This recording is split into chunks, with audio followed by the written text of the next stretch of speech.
Ho, ho, ho. What up, y'all? I'm Christopher Markland, and welcome to my review of episode 11, the first part of a two-part season finale, I should say, of the Ready to Love dating reality show on the OWN network.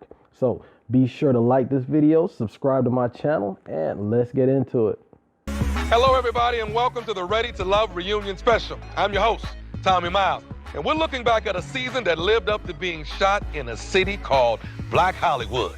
There was plenty of drama, romance, suspense, and comedy.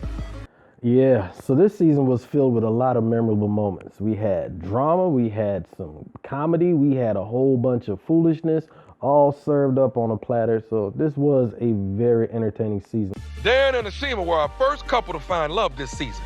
And when it came to building a relationship, it wasn't all fun and games between this wellness coach and comedian. So yeah, Darren and Ashima, they hit it off from jump. From the very first episode, they had that connection and, they stuck it out. Now, Darren, he was exploring connections with Nina and towards the end with Tandi, even though Ashima was focused on Darren from day one. My only concern regarding them is Darren's lack of, or seeming lack of ability to compromise. It's always been, what he has been feeling or desiring, and then Ashima comes to him as opposed to him moving to where Ashima was coming from. Ooh, them dogs. The dogs are no longer an issue, in my opinion. We've had a lot of conversations to understand where we are there, and we have a clear-cut understanding. Gotcha. If this relationship grows and grows bigger and bigger, the dogs are coming. Yeah. Right. We've talked about this in great detail, and it was just an exposure thing. Right. Yeah, you're not giving yourself enough credit. I've seen growth. Whether she sees it or not, I've definitely seen growth. Right. That's sweet. All right, so listen to what Darren just said. He said that the dogs are no longer an issue, in my opinion. Now, here's the thing, y'all. If they talked about it and they reached an agreement, then it wouldn't be an opinion, would it? It would be a fact. This is what we both agree on. Their dogs are either going to do this or their dogs are going to do that. It's not an opinion. It is what it is. So that to me is just part and parcel as to why I feel like, Darren just doesn't necessarily compromise. And then also listen to what Ashima said at the end when Darren was saying, we've talked about it, and she interjected with the sometimes. Once again, if it's something that's important, it sounds like the sometimes that she's speaking about is that they sometimes had the conversation to where he may listen, or, that's just obviously my interpretation. You tell me what you think. But it's like, if they've talked about it, and if Darren is respecting Ashima's input, then it wouldn't be a sometimes, it would be all the time. Now, he may not agree with her, but he should definitely respect her input. And that's what I've been saying from jump when it comes to how Darren, reacts to the things that Ashima is bringing to him. For me, he doesn't try to control me. He doesn't try to, tell me what to do, and it's acceptance. Okay. I think that's what worked for us. And then we have a balance. And we live two separate, lifestyles, kind of. Darren is Mr. Alkaline water. I know. Don't want to eat nothing but salad. I like that, though. We go on a date. I got a big old T-bone on my plate. You know what I'm saying? What about you, Darren? I look more so for effective communication, and I think that's the pillar by which she and I have built something on. I'm 100% comfortable, you know what I mean? And I feel like we've created an environment by which we're utterly ourselves, totally ourselves, and that's all I need. First of all, I'm glad to hear that Darren's dad is doing better. He had a heart attack, and, Darren was saying that his dad is recovering. He's out of rehab, so, I'm definitely glad to hear that. Also, that's what love and relationships are about. You bring what makes you to the party, and then y'all dance together. Yeah, there are going to be bumps in the road. It's inevitable. It's going to happen. Two individuals, everyone has their way of thinking, their way of feeling, their way of speaking. And once you come together, you find a way to make it work. So with that being said, man, I really do wish Darren and Ashima the best. It's going to be tough, but I do wish them the best. Nina, Yeah. how you doing, baby? I'm great. Good? Yeah. It seemed like you were fighting against yourself during this process. No. What I was fighting against was staying on this journey, and I didn't want to be. That's the truth. I knew that the man for me wasn't here. You were closed off from the beginning. Yeah, so it's like, why open myself up to something that I don't even see there. Does that make any sense? Nah, it just don't make sense to me. Nina always struck me as the kind of woman that wasn't necessarily seeking love. She wanted love to find her. We talked about this way back when before her journey ended on the show, and she always was posed and posted up because she wanted someone to come and choose her. It was just a weird dynamic. So, and also it's confusing what she said. On one hand, she said that she was fighting within herself because she knew that the person that was for her wasn't there, and then she turned right around and said that she was closed off to the process of finding love.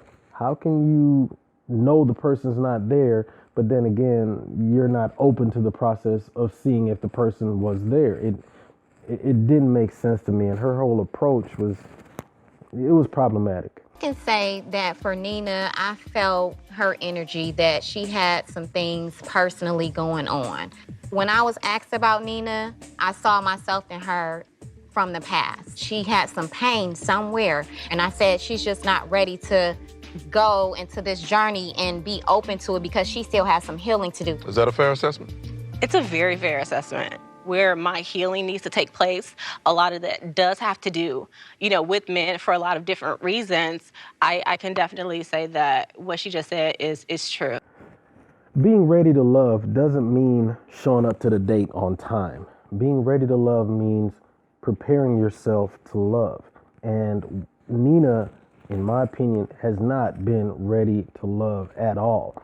She is bringing or has brought with her a lot of emotional baggage from her previous relationship or relationships. That's why on almost every date or interaction that she was on, it either resulted in tears or her lashing out in anger, meaning there was so much emotion inside of her that it just popped out at every moment. And the reason it popped out was because that's the baggage that she's dragging around with her.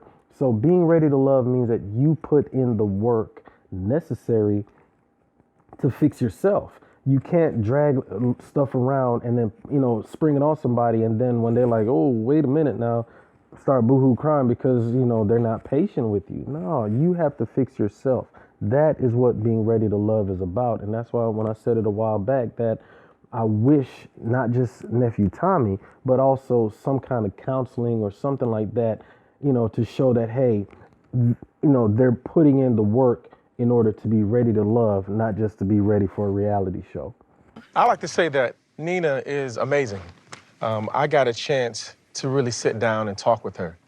And even though it was not shown, but it was the best date that I had on the show.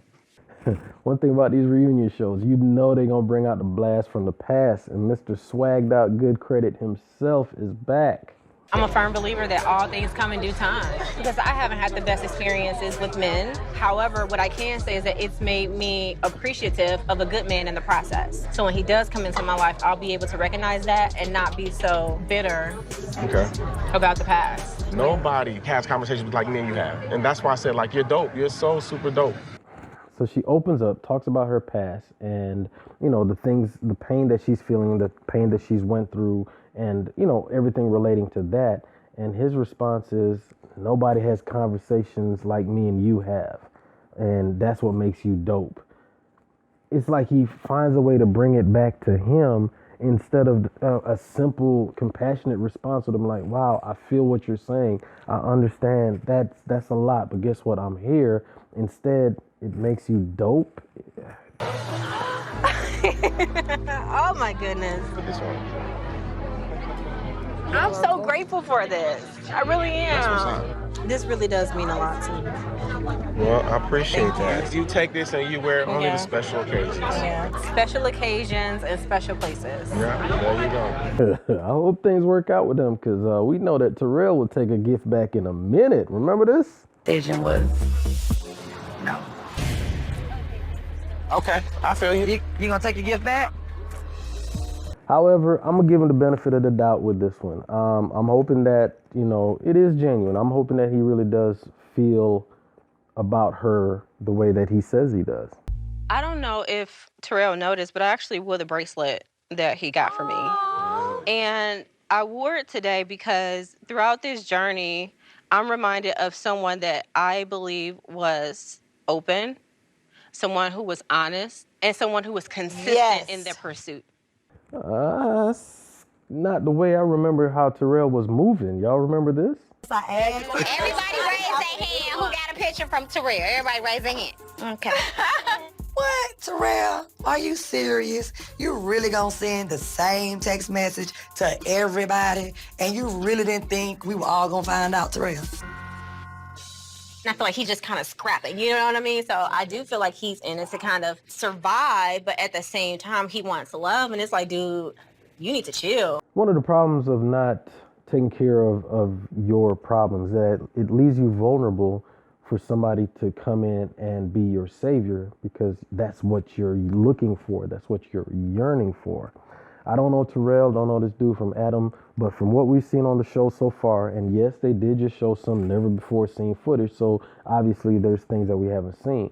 But from what we have seen, Terrell has moved real disingenuously regarding the other women. So now you have a person like Nina, who is looking to be chosen by somebody, who's looking for someone to make her feel that, you know, she's worthy, et cetera, and Terrell is coming in and being that part now, or playing that part. I hope that it is, and from everything, like I said, giving him the benefit of the doubt, I hope that it is genuine. However, with Nina being in a vulnerable position, it's easy for her to be taken advantage of. So we still ready to love. All right. Have we gone out on a date? Not yet. What are you doing Friday? Damn it, I told y'all I wasn't giving y'all no tears today. It seems like you've been fighting tears. You said that. We know that Nina is an emotional woman, and I believe part of that comes from the fact that she's bringing the baggage from those past relationships. And until she fixes it, she'll never be ready to love. Any man that, you know, that I date and then I end up being with, he's gonna have to have some patience with me because I have a lot on my plate, but I promise you that I'm worth it. Because of the place that she is, she's basically begging, yearning for someone to choose her, to validate her feelings of being worth it. That she went on the show, and like I said, she wanted to be chosen. She wanted somebody to come up to her and be like, yo, you the one. And when that didn't happen, or if that person's attention seemed to be diverted and they weren't giving her the attention, the validation that she needed, she would break down. And it happened at the pool party, where when she walked in and she saw Darren with Ashima. It happened at the very first episode where I think she wanted Mario or whatever, you know, and when she didn't get that attention, she shut down. It happened time and time again. So now with Terrell, here it is, you know, he's giving her that attention, and that's what she wants so bad. And the reason why, in my opinion, is she hasn't gotten over the stuff that's happened in her past. Once she's able to clear that slate, then I think that she'll be able to move on in a healthy way. If Terrell's the one, cool. But if not, at least she'll be clear-headed in order to move forward and really be ready to love. Do you have the patience, my brother? I think I got great patience. You do. I know I got great patience. I know it may seem like I am picking a nit when it comes to Terrell, but it seems like every time you ask this dude a question or say something, he makes it about him and how great he is. Hey, Tommy's like, yo, Terrell, do you have the patience? Yes, I have great patience. I have the best of patience. My patience is the most patience of patience. It's like, man, come on. Everything seems to revolve around him and his ego, and it's, I don't know. Terrell, would you come sit over here for me? I like this. I like that. Do the handkerchief. Thank you, brother. That's what's up.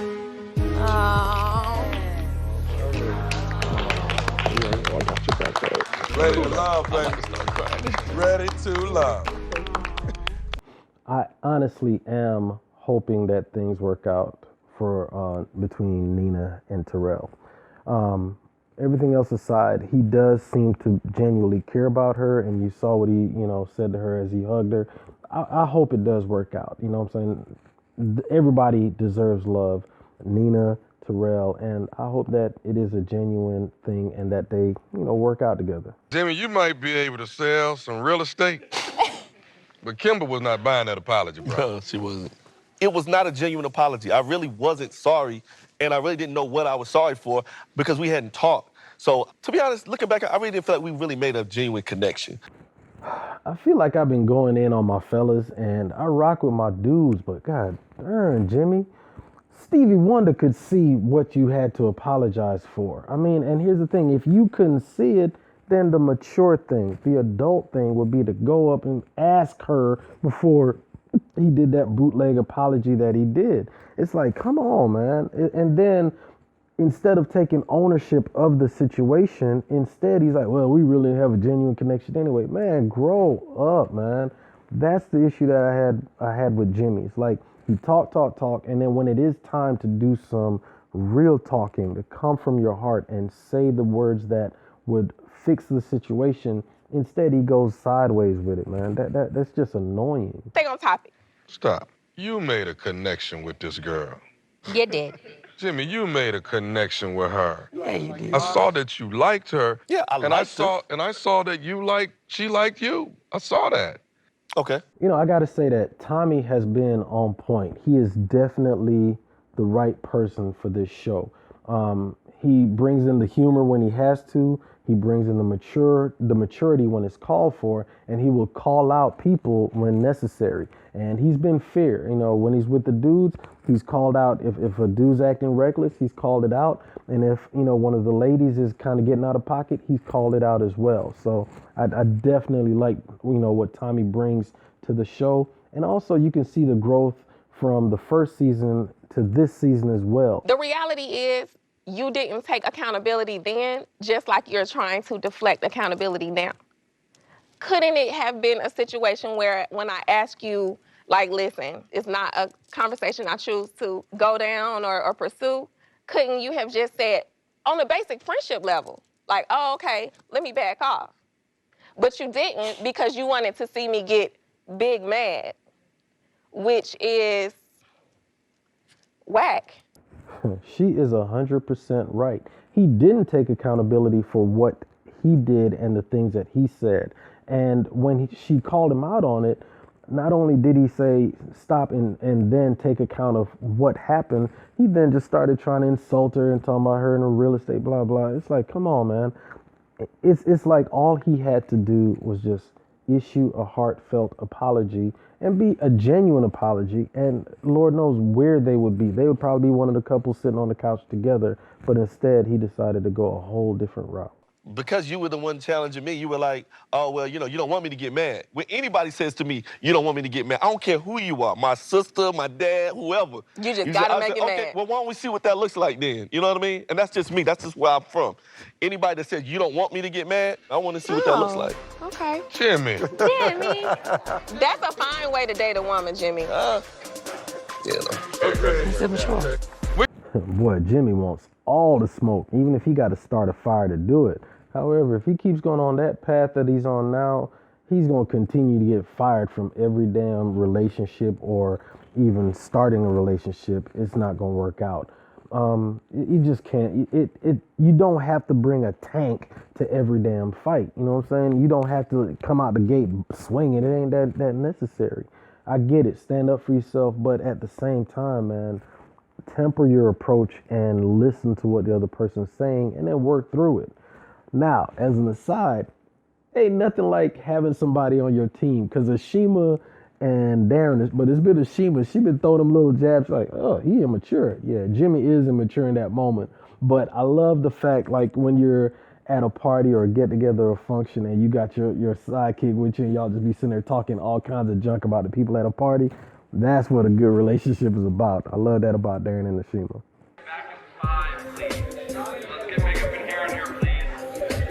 Do you like my dress? You look beautiful. Thank you. Very gorgeous. Thanks. I'm lost. Doesn't have to be. Yeah, it does.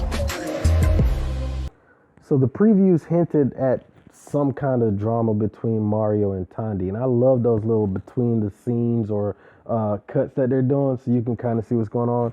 That's kind of cool. And there's definitely something going on between Mario and Tandy, for sure. Is there any way, with the Lord's help, that we could possibly see a connection? I mean, I honestly, and not to put Jimmy down, but I just think that ship has sailed. Because you made a connection, Kim. We did. Yeah. We did. And people always say that ship sailed. Can the ship come back? Sometimes it comes back around, yeah. Okay. Yo, when a ship leaves the port, it leaves the damn port, all right? If you miss the boat, you just miss the boat. It ain't gonna turn back around and get you, and that's for a reason, because this is what happens when you try and turn one of them damn boats around. Nothing for you? Yep. I am a firm believer in not backtracking. When you leave a relationship, and you keep pushing forward. To me, nothing good ever comes from backtracking and going back to a situation, a relationship that you left. There's a reason why you left. Now, I get it. There are times where, distance, where you got to go and change jobs or, school, whatever the case may be. But if you leave a relationship because of some negativity in the relationship, I am a firm believer in not backtracking, because 9 times out of 10, 9.5 times, it never fails that when you go back, the reason that you left in the first place is still going to manifest itself, because after a certain point, people just don't change. They are who they are. It is so rare that people grow and mature from who you know to who you want them to be. Once you leave a relationship, keep it pushing. Don't go back. Now, one thing about respect is it goes 2 ways. I know I asked you on more than one occasion, like, yo, let them finish. Just let them finish.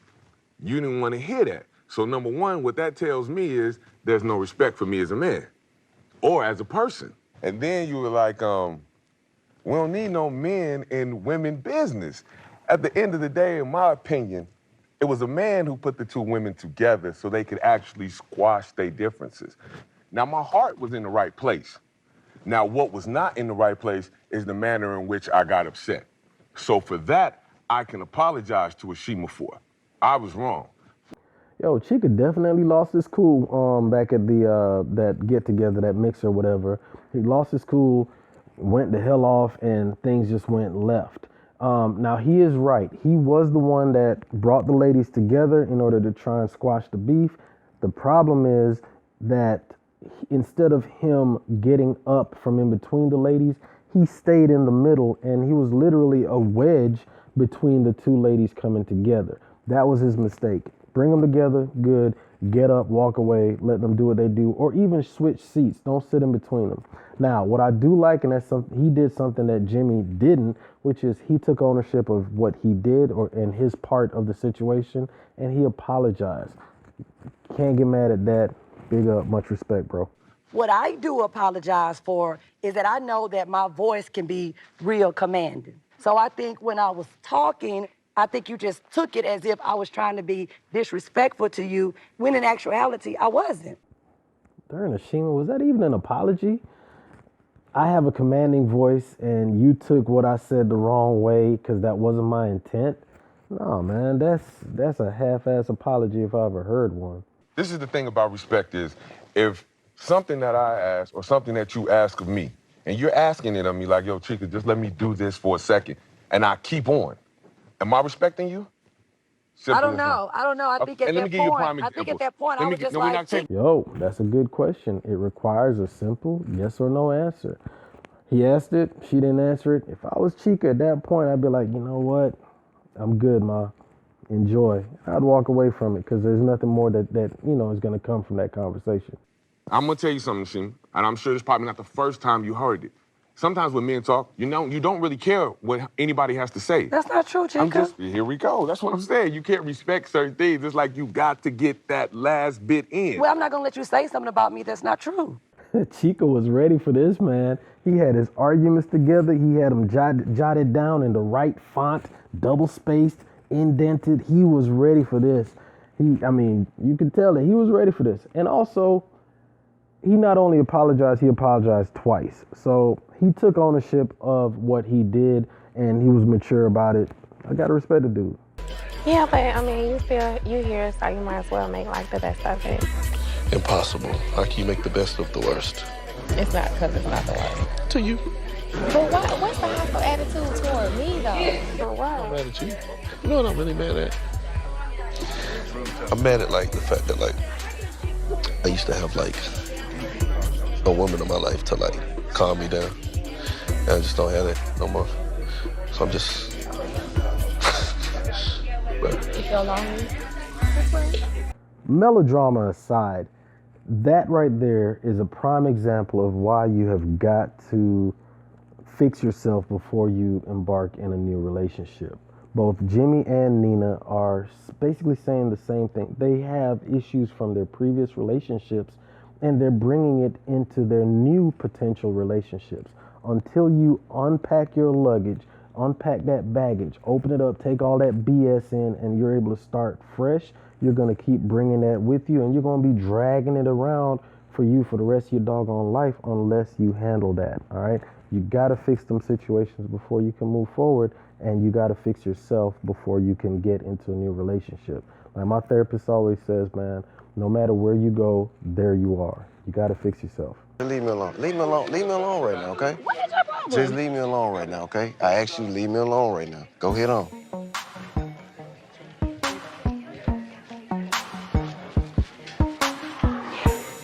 What's going on?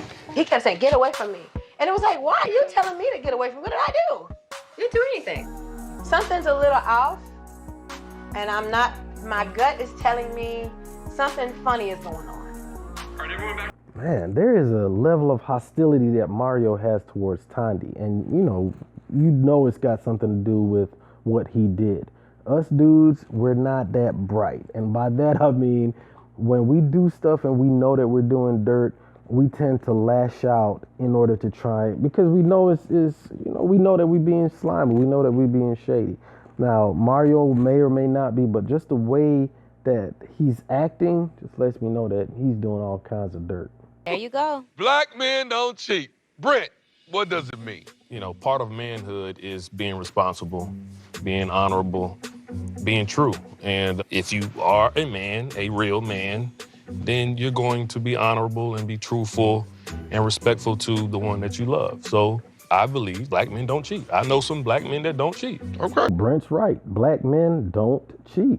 Being responsible, being honorable, being respectful are all traits of being a man. Now, do males cheat? Yeah, all day, every day. But being a man requires you to step up and carry yourself a certain way. And in that respect, men don't cheat because a man operates a certain way. Males, on the other hand, I mean, we're all males, but being a man requires a certain level of work in order to make sure that you do right. Because there are temptations every day, but putting in the work in order to do the right thing, that's where honor, that's where, that's what being a man is all about.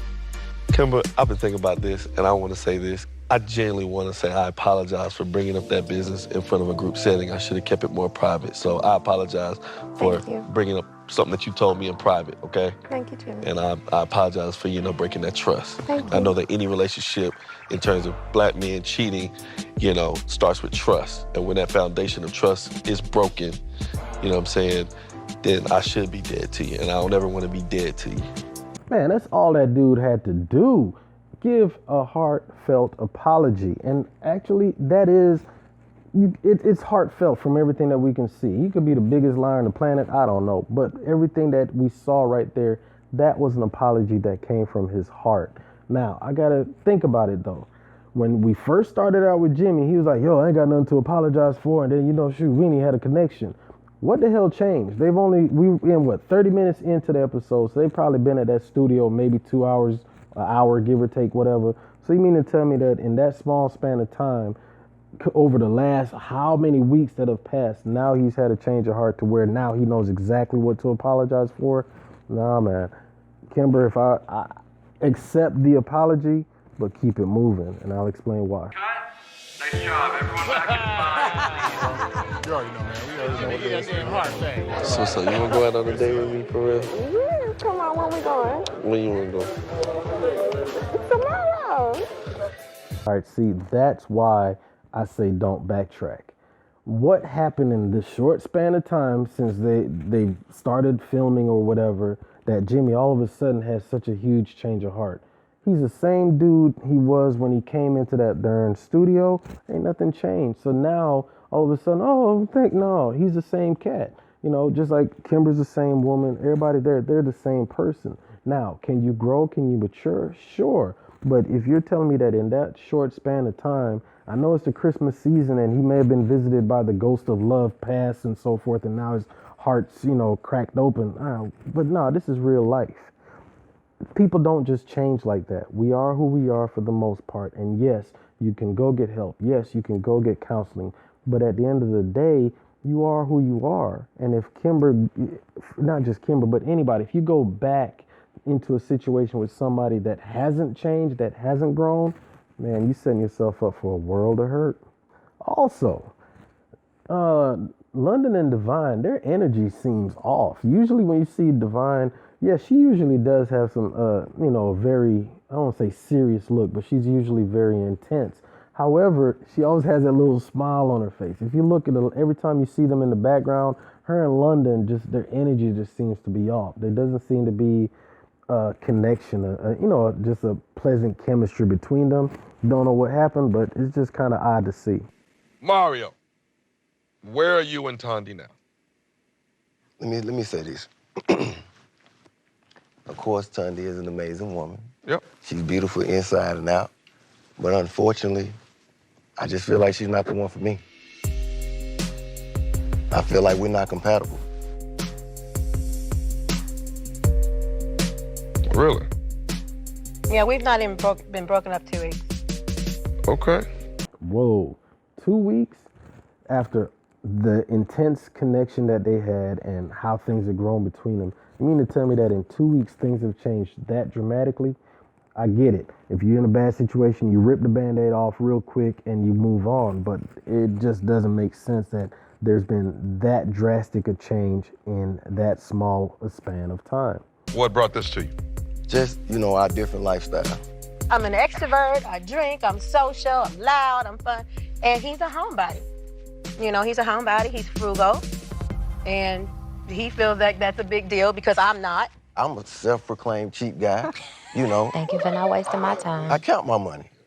As a frugal man myself, I completely understand where Mario's coming from. However, of all the things that Tandy listed, that was the only thing he commented on. Because think about it. He knew that Tandy drank. He knew that Tandy was an extrovert. He knew that Tandy was loud, all of those things. But all of a sudden, the only thing that he commented on was the money piece of it and him being cheap. That leads me to believe that something happened specifically regarding money or his finances or the fact that he wouldn't spend money. Something came up. And once again, it's only been 2 weeks from what he's saying. Something happened and it involved money or the lack of money or the fact that he didn't want to spend money or he didn't have the money to spend. Something happened regarding money though. Oh, no, it's not mutual. I tried to fight for it. I don't feel like he put in a lot of effort. In her defense, she fought. She fought tooth and nail to say, hey, we can make this work. I'll compromise. But at the end of the day, like I told Tandy, I'm too old to be overlooking things that I don't like, or she's too old to be overlooking things that she don't like about me. We had a great connection, but we're not compatible. If you're gonna get in a relationship, you work on it. You don't just throw in a towel. You complain that Reba just throws in the towel and you're doing the same thing. When a dude is checked out, it's usually a wrap. And that probably is where the hostility that Mario is exhibiting is coming from. Tandy is trying to get that connection back. And by doing that, she's kind of like pushing him. So instead of him being able to maturely talk about it, whatever. And Mario's a very mature dude. I mean, the way he handles himself is never come across as, ranting or raving or whatever. However, when you acting slimy, when you acting shady and you are, you tend to lash out because you know there's no real other way to go because you're being called out for bad behavior. You're not able to articulate it, but it is what it is. And I think that that's what's going on in this particular situation. Tandy, how hard was it to respect the journey and watch Mario date someone else? You know, I'm a territorial person. So to just openly date other people, you know, that was not easy, but it wasn't very hard either because the connection him and I had, I almost just wasn't worried. All right. Tandy has yet to back down from a fight, especially with Reva. However, you can see that Tandy is at least trying to display a modicum of class. However, Reva is being antagonistic. We'll know, it'll reveal itself in a second, but you can see that she being Tandy is trying, but Reva is like trying to push a button. The little, you know, that little snarky laugh at the end, and even Aisha picked up on that because it's like, whoa, it just seems mean and, you know, gratuitous, and it's unnecessary. Reva? Yes. Tandy? Yeah. Friends? No. Or associates? Associates, definitely. Me and her ain't never had no phone conversations on the phone. Me and her ain't never went out like, hey girl, let's hang, let's kick it. 5 years. You said we never went out? Together? No. Well, I don't know. You in the pictures. I don't know what's going on. Yes, because I seen you out. We have one mutual friend. Did you ask, can our daughters link up? Yes, I was. Did you ask me to travel out of the country with you? I was having a mother's daughter's day brunch. It wasn't just you and I. Our daughters are the same age, so I was thinking of it's a mentor program. You telling people our daughters know each other? I didn't say our daughters knew each other. You said we should get them together. You asked me to go out of the country with you. You asked all your associates that? Our mutual friend was going. She suggested so what are you asking me for? Man, that's a lot of history for two people that are just associates. I get it. There are levels to friendship, and people look at friendship differently. I get it. However, based on everything that Tandy was just laying out, and she's right, I don't invite associates to go out of the country with me. I don't invite associates, you know, to hang out with, you know, even if our kids are the same age. If I ain't cool with you, I don't feel like being bothered with you if I don't have to. Problem. This is what I figured out later. Because she had done that whack-ass interview talking about some guy that she dated 4 years ago that put heart faces under my picture, so I put heart faces under hers. Then she goes to say, I confronted her about it, and then she unfollowed him, and then I figured, you know, we'll move on. What are we moving on to? You've never had a conversation with me about no heart pictures. If I wanted him, I could have had him. Ain't had to do with you. Let me tell you like something. that. Look, let me say this. We're associates. I claim that.